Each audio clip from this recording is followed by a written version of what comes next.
Hi, in this video we'll discuss about call by value and call by reference mechanism. When you invoke a function in a program, you can pass arguments to the function, and that arguments can be either passed by value or reference. So let me explain you with the help of some programming example. So I have a Visual Studio environment opened. I have created a project by name call by value reference, and I have added a C file. And first I'll explain you the concept of call by value with a simple program. So let's say I have a function called as fun, and that function takes an integer argument. And when I invoke the function fun, I can pass an integer argument. Let's say integer a with value 10, and I can pass that as an argument to function fun. And as a part of function implementation, I can define the function as like this. I'll write here x. So here you can see I'm invoking function fun and I'm passing a to the function. Now, a few things we should understand is a is a actual parameter. So when you invoke a function, then the argument you pass to the function is called as an actual parameter, and here x is a formal parameter. And I'll use these terms to moving ahead explain you things. So when I say actual parameter, I will talk about this. When I say formal parameter, I'll talk about this. Now here, the actual parameter a is passed to the function. Now what happens is, when I pass a variable, default the value of the variable is passed to the function. So you can think about like this, that value of a is getting assigned to x. And now x is a local variable in this function context, and if I display the value of x,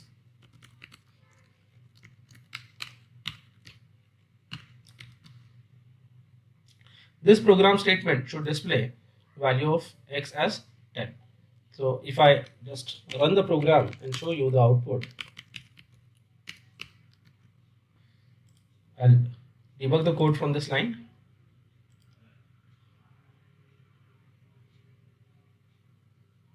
So you can think of that the program execution starts here. Variable a is declared, and at this point function f is getting called, and basically value of a is getting passed. So when the control passes to function fun, variable x has value of a. So you can see value of x is 10, and in this case 10 will be printed. And when you see the output of the program, it will show you 10 as an output. The function returns back to main and the program can complete. Now this is a simple example of call by value mechanism. Again, if I want to name this as anything like y or z or a, doesn't matter. It's just understand it is a different variable because it will have a separate memory allocated to it. It has nothing to do with this variable. And even if you modify the variable, let's say if x is there, and if I modify the value of x, if I make it x plus plus, the local variable x will be modified and the value will be updated here. But when the function returns, and if I try to print the value here a, the value of a won't be changed. So if I just display value of a, and here I am displaying value of x, and if I again run the program, you will see that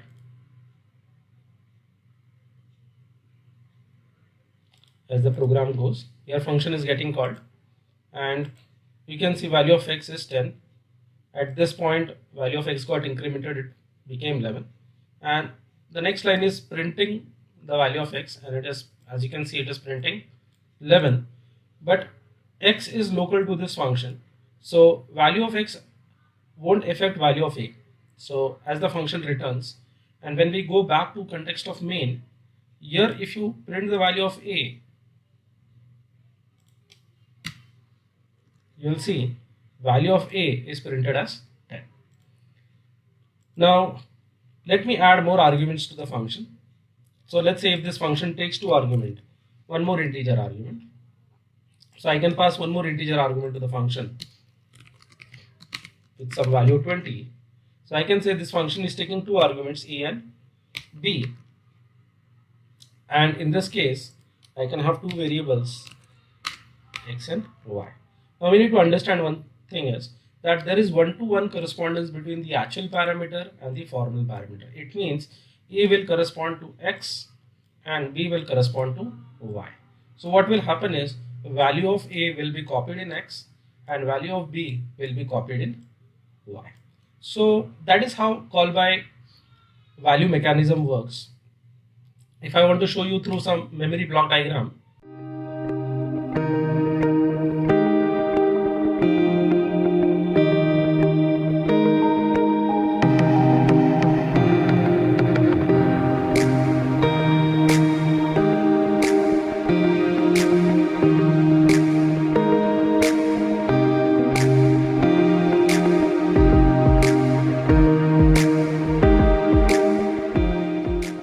so now think about that in our program we have two variables a and b, and you can think about this is variable a and this is variable b in the main context, function context. So it will they are the local variables of the function, they are not accessible outside the function. And now when the function fun is getting called, a and b are passed. So when I say a and b are passed, so basically what is happening is the value of a is getting copied in x and value of b is getting copied in y. So basically what will happen is that here it will get 10 and here it will get 20. If x and y are modified in this function context, it won't change value of a and b in function main. So when we say call by value mechanism, understand the copy of the variables are passed, or in other words to say the values of the variables are passed. Now next we'll talk about call by reference mechanism, and what I'll do is I'll modify the same program. I'll just right now just comment the entire code for now, and we'll just comment the entire code for the new example, and we'll discuss about the next example call by reference mechanism. So let's write a simple program again. So we'll call it as call by reference. We'll have main, and again we'll declare a variable a with some initial value 10 and we'll call a function, but this time to this function I'll pass address of a.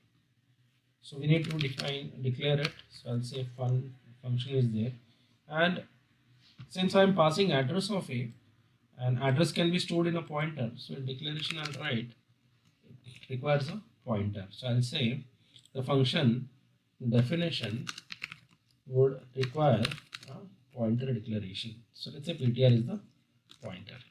Now what I'm saying here is why I need pointer is because I'm passing an address of a variable, and that address is getting passed. Like in the previous example we saw the value was getting passed, but in this case an address is getting passed, and that address will be stored in ptr, and I can display the value of a in function fun. So how will I do that? I'll say %t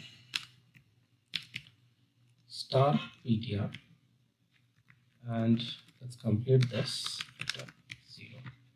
And let's say if in this case in this function if I modify the value, let's say if I write something like this star ptr equal to I'm assigning a value 20 to it, and after invoking the function I would like to display the value. So I would like to display a value of a in this context now. So you can see that after calling a function I am trying to display value of a. So let's include the header file.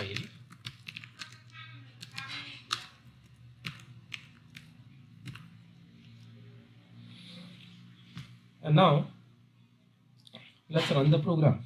So I'll start the program from main. So the program executes, and we'll also see the memory values.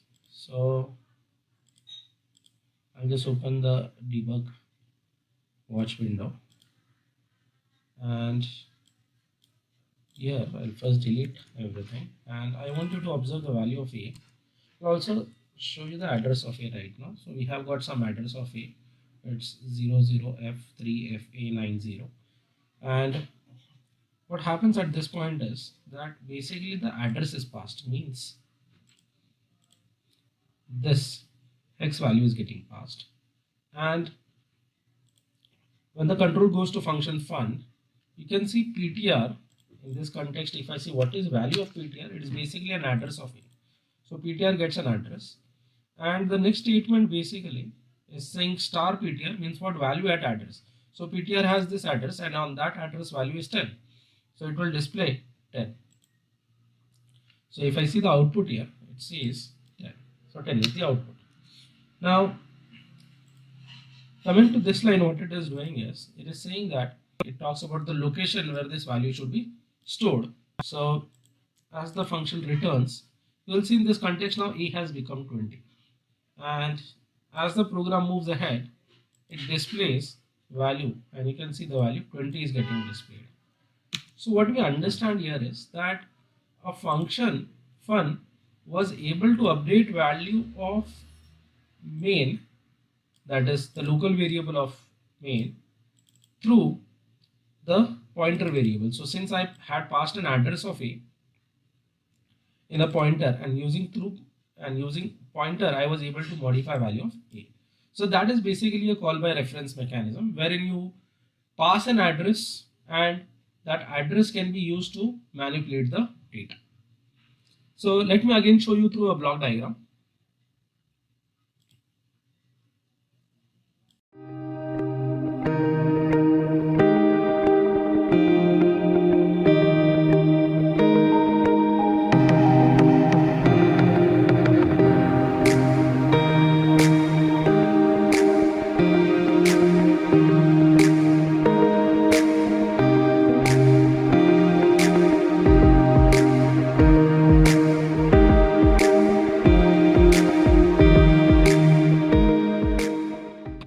So here we'll understand how it works.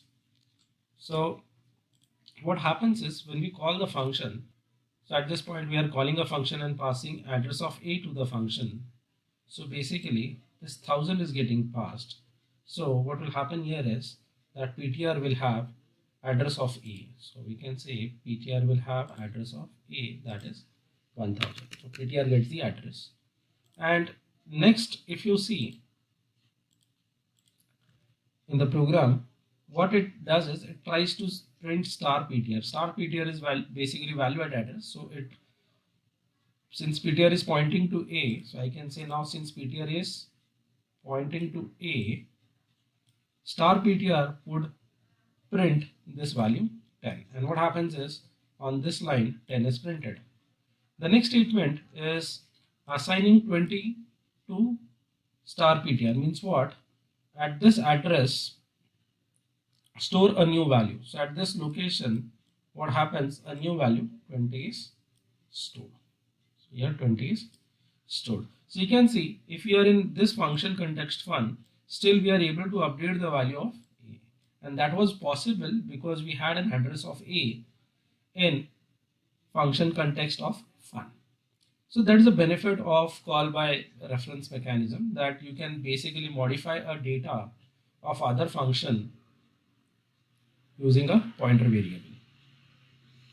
Now next, let me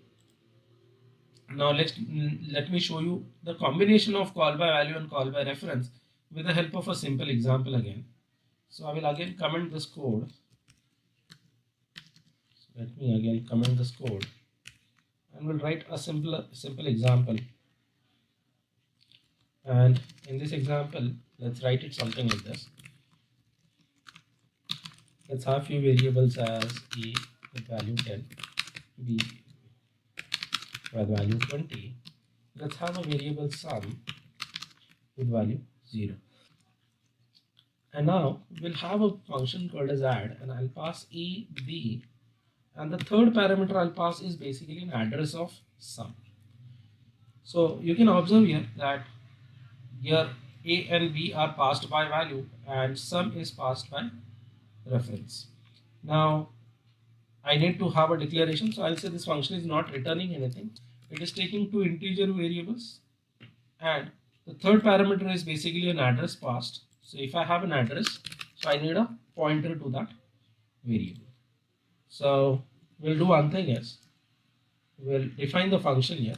So we'll write the body of the function. Say add is a function that takes two integer values as an argument, and the third parameter is basically a pointer. So a will correspond to x, b will correspond to y, address of sum will correspond to ptr. And now in this example, what we'll do is we'll perform addition of x and y, and the result will store in star of ptr. Now let's see what does that mean. And after the function is called, we'll display value of sum in the output and will return the function.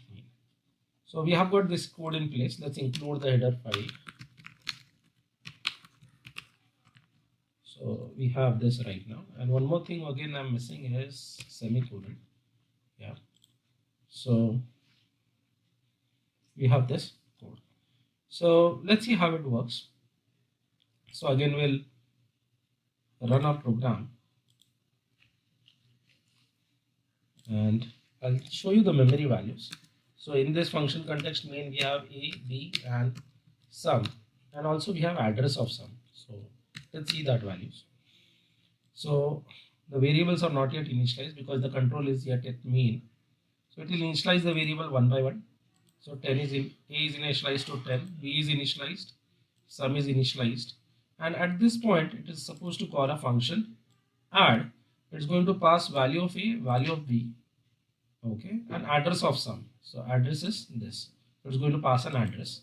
So at this point when the function is called, you'll see that now in context of function add, what happens here is we'll have a variable x, and you'll see x got 10. So basically value of a got copied in x, and also we'll see y got 20, and ptr, if you see, it got an address of sum. So this was address of sum that was copied in ptr. So you can say ptr is pointing to sum. Okay. And now let's see this statement. First, let's understand the right hand side of the expression. It says x plus y, that is 10 plus 20 will be 30. And where 30 should be stored, it says it store it at star ptr, that is whatever the address ptr has, store on that location. But the ptr has an address of sum. So what will happen is the value of sum will be updated to 30. So as the program proceeds ahead, okay, and as the function returns, you will see in the context of function main now, the value of sum is updated to 30, and as the program proceeds again, it will display value of sum as 30, and the program completes. So I hope you understood the concept of call by value and call by reference mechanism. And in call by reference mechanism, I have used the concept of pointers. So if you are not aware of concept of pointers, you can check the previous video on pointers getting started video I have created. And that gives you a basic introduction of what pointers are and how to work with pointers. So let me know your thoughts and comments. Are you able to understand the program? Thank you very much for watching.